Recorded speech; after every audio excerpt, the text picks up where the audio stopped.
E aí, meus amigos instaladores, hoje eu tô aqui para apresentar para vocês a mais nova linha de ar-condicionado da Samsung. A gente está falando da linha de ar-condicionado de comercial leve que a gente está trazendo para o Brasil. Essa linha é composta por 4 grandes modelos. O primeiro deles que eu vou apresentar para vocês é o K7 uma via. A gente traz nas capacidades de 17 e 24 mil BTUs. A gente também vai ter o K7 4 vias nas capacidades de 18, 24, 36, 47 e 54 mil BTUs. A gente também vai ter o queridinho de todos, que é o K7 360, nas capacidades de 36, 47 e 53 mil BTUs. E o inédito modelo Teto, nas capacidades de 36, 47 e 52 mil BTUs. É válido mencionar que toda a nossa linha de comercial leve vai trazer a conectividade Wi-Fi e todas as funções através do aplicativo SmartThings, então você pode controlar o ar-condicionado de qualquer lugar através do seu smartphone, e também temos a função Energy, que permite aos nossos consumidores fazer o acompanhamento em tempo real do consumo de energia em dinheiro, em reais. E nos modelos K7 uma via, K7 4 vias e 360, a gente traz a função Wind Free, que garante o máximo de conforto térmico ao eliminar aquela sensação de vento direto na pele. Então é possível a gente fazer a instalação em qualquer lugar dentro das nossas casas, que a gente vai garantir o máximo de conforto térmico aí para os nossos consumidores. E agora a gente vai demonstrar como fazer a instalação correta dos nossos produtos e garantir que eles estejam dentro do padrão de qualidade da Samsung e do padrão de qualidade de vocês também. Vamos lá? Bom, neste módulo falaremos sobre as conexões elétricas dos nossos produtos CAC. Estarei aqui junto com o Danilo e nós iremos explicar para vocês os terminais e as conexões, de como é fácil fazer as interligações desse produto. Todas essa nova linha de produtos, elas são monofásicas, portanto, nós devemos tomar o cuidado de 2 cabos de energia e 1 de terra conectados. Nessa nossa demonstração, já retiramos os parafusos e vamos fazer as conexões. Uma conexão simples, no qual eu só preciso fazer as interligações de energia e de terra nos seus respectivos terminais, onde a alimentação do disjuntor ou do quadro elétrico vem até a unidade externa, e da unidade externa nós temos os terminais dedicados exclusivamente para a unidade interna.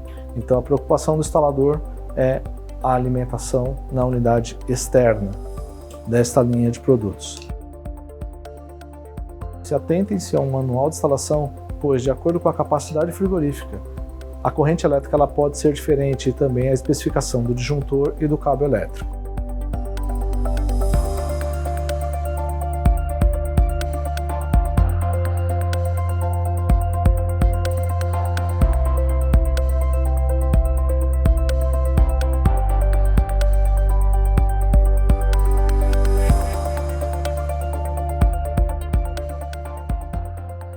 Após a conexão dos terminais elétricos, devemos ir para a conexão de comunicação da unidade externa com a unidade interna. Esse cabo de comunicação, ele não passa corrente elétrica de grande porte, portanto o cabo de 1,5 atende a especificação. Mas provavelmente o instalador, na instalação, ele deve ter cabo de 2,5, pode-se utilizar o mesmo cabo. Mas o mínimo para a comunicação entre a unidade externa e interna de 1,5 é o suficiente. A ordem dos terminais de comunicação ela é importante para que nós possamos evitar qualquer tipo de falha de comunicação entre os sistemas. E também esse tipo de instalação não requer a necessidade de utilizar um cabo Shield. Um cabo simples, um cabo PP é o suficiente. Sempre mantemos aqui o aterramento para uma questão de proteções elétricas que sejam necessárias para esse tipo de conexão. Para essa nova linha de produtos, nós temos na unidade externa, na unidade condensadora, um display de 7 segmentos. Esse display ele ajudará você a identificar falhas, a realizar testes e a entender o funcionamento do equipamento, com características para você monitorar pressões, para você fazer testes de operação e para você monitorar códigos de erro que o produto vem apresentar. Então, através desse único display, você conseguirá obter todos esses dados do nosso produto para otimizar o seu tempo e seu atendimento durante um reparo. A ideia aqui é mostrar para vocês agora como que essa máquina apresenta o código de erro. Nesse caso, nós provocamos uma falha específica no motoventilador. Então, no display da unidade externa, ela irá mostrar um par de informações, sendo que a primeira delas, o 200, está relacionado ao local, aonde é a falha. O 200 se refere à unidade externa. E 475 se refere ao código do erro, que neste caso, erro do motoventilador número 2. Então, com esta informação, fica mais fácil para você, instalador, identificar os códigos de erro. Caso tenham dúvidas sobre alguns códigos de erro ou informação de instalação, vocês podem ligar no Samsung Climatiza ou mandar um WhatsApp. Nossos contatos estão na tela. Bom, amigo instalador, esse produto também traz novidades para o que se respeita às conexões frigoríficas. Os diâmetros, eles são menores quando você compara o nosso produto com um concorrente direto do mercado. E também os cuidados que ele deve ser, essas já não é novidade, seguindo o procedimento de boas práticas. Aqui não há necessidade de solda, somente a flange é o suficiente. As conexões frigoríficas, elas podem ser tanto pela parte traseira, lateral ou frontal.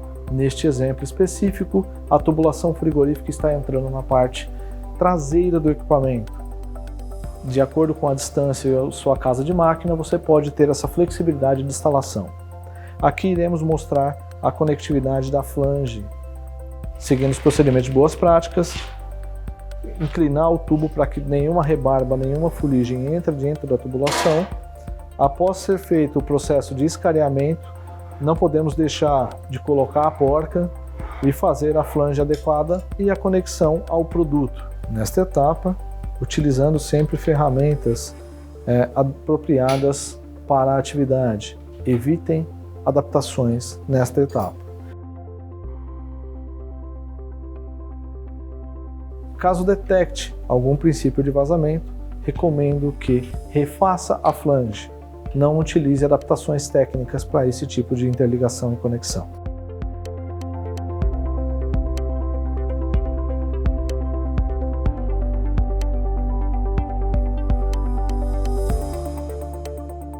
O processo, se está colocando força demais em cima de uma única porca, eu peço para que seja refeito a flange, observe a flange. Nós vamos ter uma próxima etapa que é o processo de vazamento de fluido refrigerante. Mas antes dele, essa etapa ela é muito importante, a flange deve ser bem feita.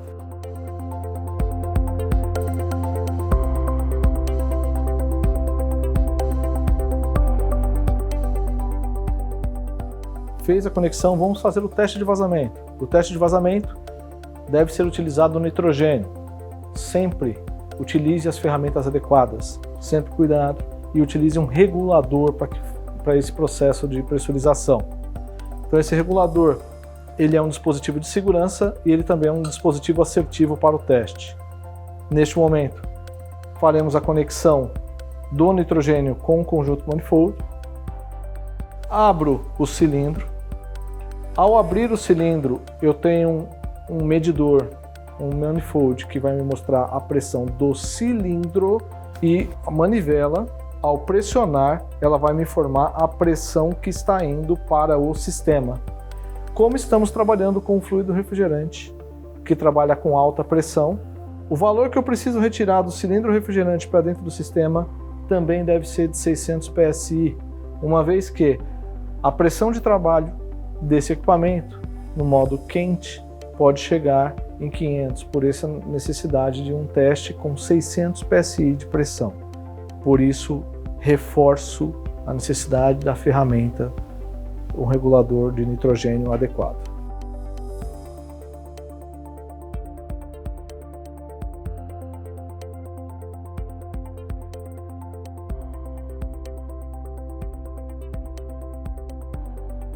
Como boas práticas, também a necessidade do bom vácuo. Vamos garantir para o cliente final tenha um produto adequado, em pleno funcionamento, seguindo todos os padrões mínimos necessários para o equipamento funcionar perfeitamente.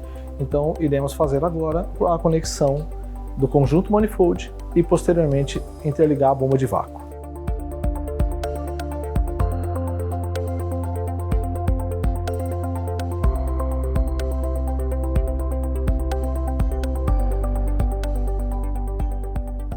Neste momento estaremos realizando o vácuo sem a medição com o vacômetro, pois nesse primeiro momento a instalação está aberta, então nós vamos fazer o processo de vácuo para posterior a medição. Então sempre tenham em mãos o vacômetro para poder garantir o valor do vácuo mínimo necessário. Continua sendo 500 microns para esta linha de produto.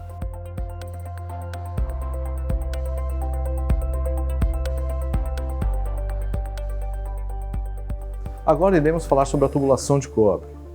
Temos muitas informações que é muito benéfica para a instalação.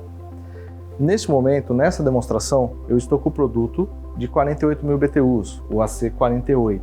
Ele vem com carga de gás de fábrica de 2,9 kg. Essa carga é suficiente para uma instalação de 30 metros de tubulação. É isso mesmo, 30 metros de tubulação de cobre.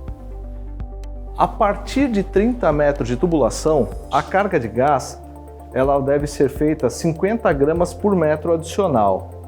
E lembrando que esta máquina, essa tubulação específica, tanto a 48 quanto a 60.000, vão ser repetidas as tubulações de 3/8 e 5/8. A seguir, vocês irão visualizar uma tabela contendo todas essas informações de distâncias e comprimentos. Sobre a carga de fluido refrigerante adicional, temos uma outra novidade. O modelo comercial leve, o modelo CAC, estaremos utilizando o fluido refrigerante R32. É um fluido refrigerante que ele tem uma performance de refrigeração melhor do que o R410A. Por esse motivo, vocês vão encontrar darks de cilindros conhecidos no nosso mercado, no nosso cotidiano, com cargas menores, como esse exemplo de 3 kg. Por quê? A condição de funcionamento desse equipamento, eu não necessito de uma carga tão grande assim, ou seja, menores cargas, menores quantidades, vai me atingir um índice de performance de refrigeração adequado ou atendendo a necessidade que eu preciso especificamente para aquela capacidade. Uma outra informação, o R32 é uma substância pura, portanto, ele pode ser dado tanto no estado vapor, gasoso, como no estado líquido, no qual nós já estamos acostumados. Então, são informações que agregam e geram conteúdo para que vocês façam uma instalação de acordo com boas práticas, seguindo sempre a recomendação do fabricante, para que nós podemos manter a garantia e a confiabilidade de funcionamento do nosso produto. O R32 possui uma performance térmica melhor que o R410, logo a sua quantidade pode ser até 40% menor. Mas reforço a vocês, amigos, o R32 pode ser novidade para alguns. Por isso, recomendo que sigam os procedimentos de boas práticas, pois o R32 trabalha em condições de pressão similar ao R410.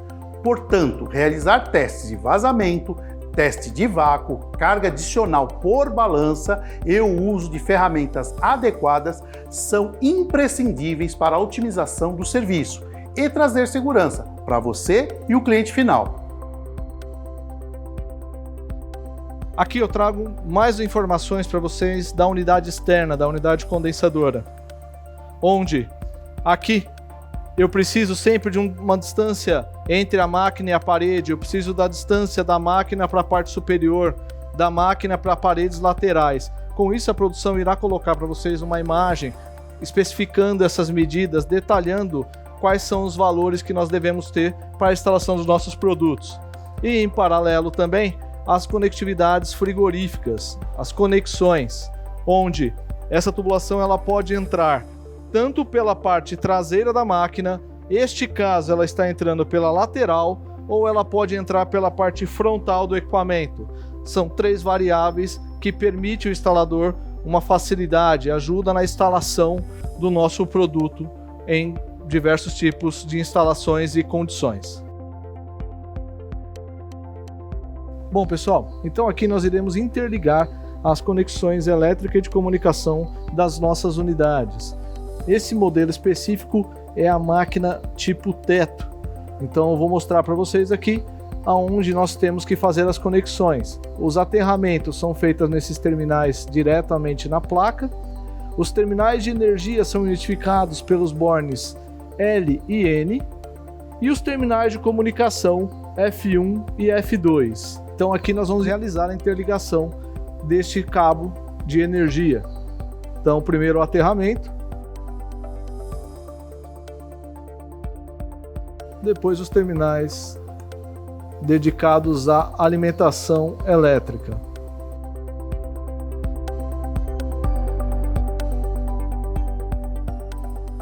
Novamente, L e N são os terminais dedicados à alimentação elétrica. Para essa instalação, estou utilizando terminais do tipo anelar. Vou colocar cabo de alimentação dentro do terminal dedicado à energia elétrica, para que ele não corra risco posterior de se soltar facilmente da instalação. E para a comunicação, vou seguir os mesmos passos: o aterramento e a comunicação, que são os terminais F1 e F2. Atente-se sempre às cores da unidade condensadora, para que sejam exatamente iguais aqui na unidade evaporadora ou unidade interna. Então aqui nesse caso, preto F1 e azul F2. Fazendo a conexão corretamente, LN, energia elétrica, F1, F2, comunicação com os devidos aterramentos e os seus terminais, a instalação está correta e bem feita do produto entre a unidade interna e externa.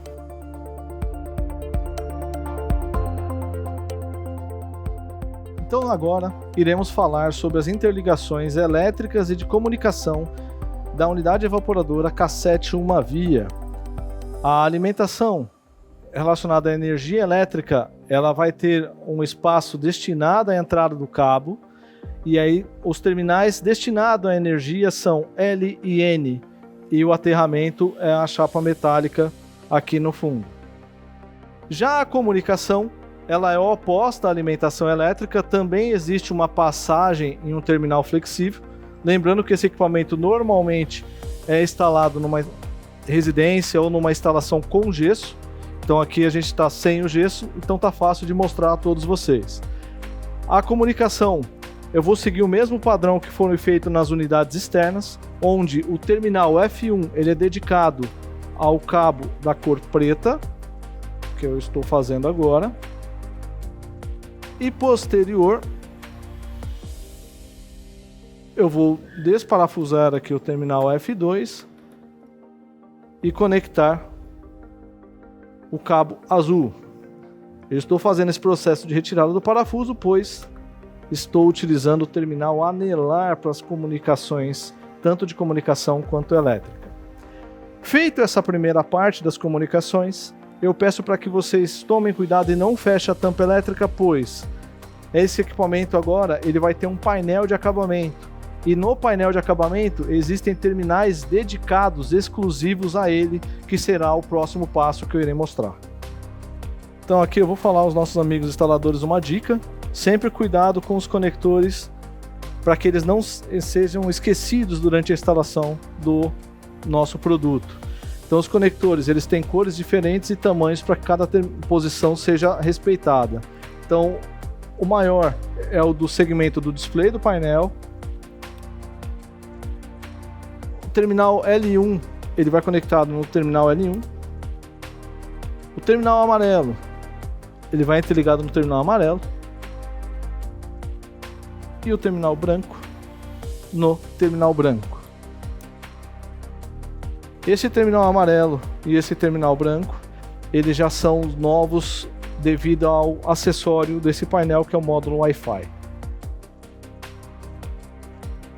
Mais uma dica aí para o instalador: quando for fazer a fixação desse painel, atentar-se a essas travas brancas para que ela entre no seu respectivo espaço.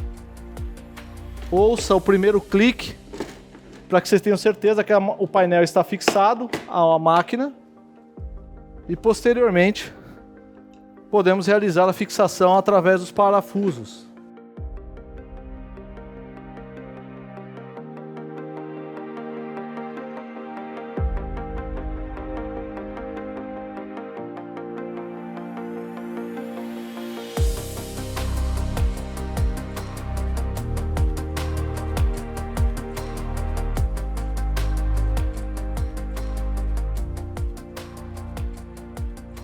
Então também um outro detalhe é que na parte frontal nós temos umas entradas específicas por parafuso com acabamento.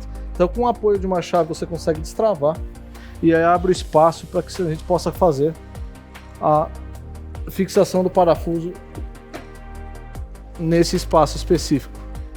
Fixou, travou. E para finalizarmos a instalação, recolocamos o filtro. Para fechar com um simples toque,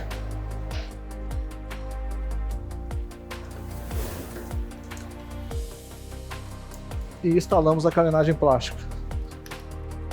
E colocamos a carenagem plástica de acabamento do produto. Encaixamos as cordas de segurança. Para finalizar, com um leve toque, finalizamos a instalação. Com isso, pode-se retirar o plástico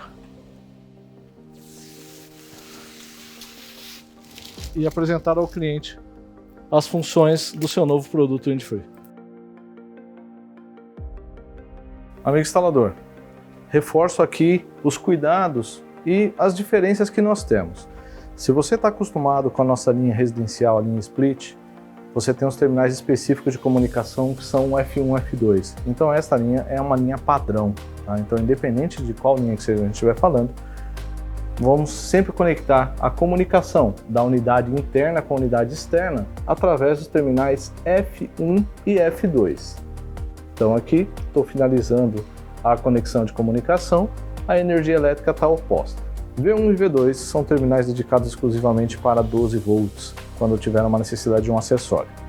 Realizadas as conexões elétricas de comunicação, energia e os terminais que vierem do painel, no caso do 360 comercial leve da Samsung, o módulo Wi-Fi está no painel, então vocês vão verificar que vão ter mais um terminal amarelo que vai ser conectado aqui. Feitas todas as conexões, nós iremos fechar o painel. Esse painel elétrico nós iremos fechar encaixando, travando na extremidade e somente com um parafuso nós iremos fixar a tampa do painel elétrico. Realizado o fechamento da conexão, nós iremos fazer o fechamento com a carenagem plástica preta, onde por encaixe nós iremos fazer os fechamentos da máquina e um parafuso somente para esta carenagem. Após realizarmos o fechamento da carenagem, vamos se preocupar com o painel. Esse tipo de produto ele é comercializado através de dois tipos de painéis, o painel quadrado e o painel circular, onde eu irei mostrar para vocês aqui a fixação dos dois tipos e dos dois modelos. O modelo circular ele deve ser fixado e girado no sentido horário. Vocês vão perceber que nós temos alguns símbolos de cadeado e aí você deve fazer essa movimentação no sentido horário para trancar e no sentido anti-horário para destravar.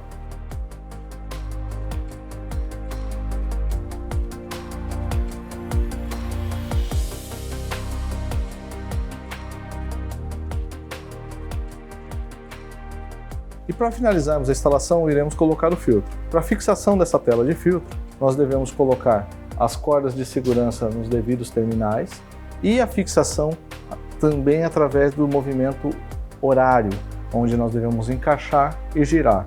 Existe um eixo norteador através de um símbolo de cadeado, cadeado aberto e fechado, significa da abertura e fechamento do painel.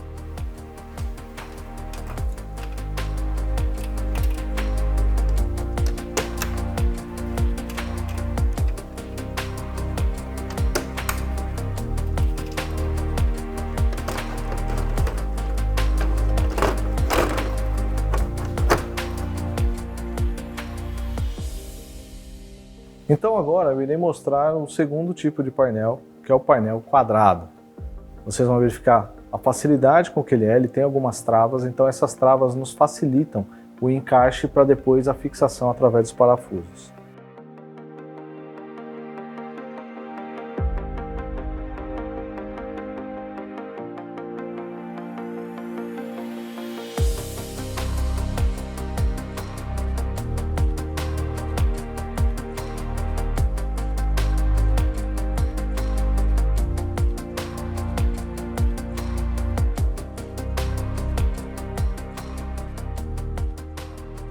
tem muita tecnologia envolvida nesse produto.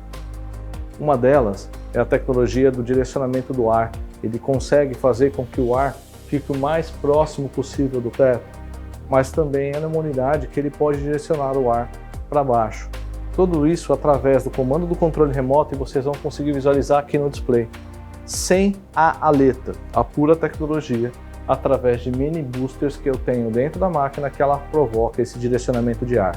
Aqui eu estou ilustrando através de fitas o movimento do ar. Então, ao ligar a máquina, o display ele está mais centralizado, significa que a direção do ar ela está para baixo. Então vocês vão visualizar que a fita está longe do acabamento, longe do teto. Quando eu faço o direcionamento do ar para o teto, vocês vão visualizar que a velocidade do ventilador vai alterar, os mini boosters vão atuar e aí essa fita ela vai chegar o mais próximo do teto possível. Esse é um time que ele dura em torno de 30 segundos, de 23 a 30 segundos, para que ele consiga atingir essa conotação do teto. Então agora vocês vão ver que ela já está o direcionamento próximo ao teto. Então essa é uma tecnologia que a Samsung traz, além do design extremamente inovador e tecnológico dessa linha de produtos. Através do botão Airflow, nós conseguimos fazer o controle do direcionamento do ar. Então aqui eu consigo fazer a função de movimento, de swing, onde ele vai fazer o direcionamento do ar balanceado. Eu consigo fazer o direcionamento do ar para baixo, e aí vocês vão visualizar através do botão a menor esfera no display. Intermediário, que é o sinal mid, uma direção de ar média, e a direção de ar no teto, direção de ar total. Então nessas três condições o display irá ficar travado. Se você manter na função swing, você vai verificar que o display irá oscilar. Isso significa que essa direção do ar vai fazer uma oscilação.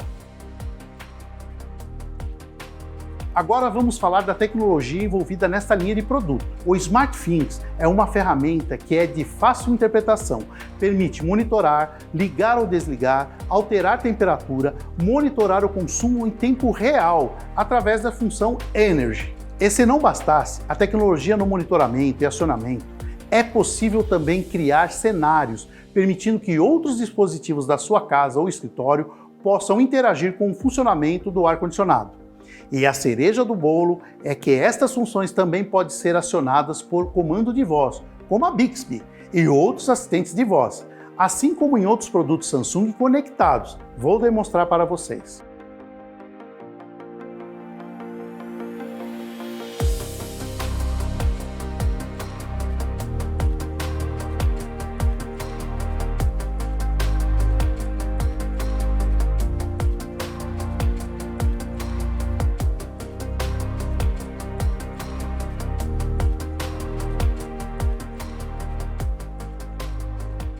Estamos felizes em compartilhar essas informações com vocês. Esperamos facilitar seu dia a dia.